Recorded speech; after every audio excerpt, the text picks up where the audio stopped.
เฮ็ดยังแน่มาเนี่ย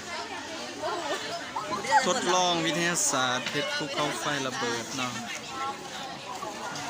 ทดลองเสร็จเป็นทีเรียบร้อยแล้ว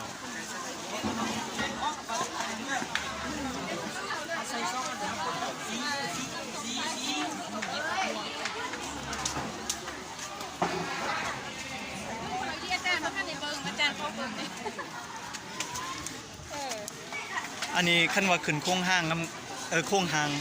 นี่เนาะโค้งหางดีๆแบบหุบจ่วยนะอาจารย์มันก็สิมีหุบทรงดี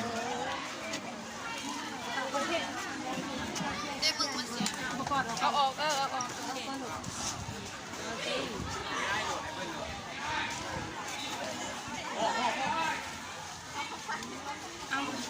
โอ้โหมาจาก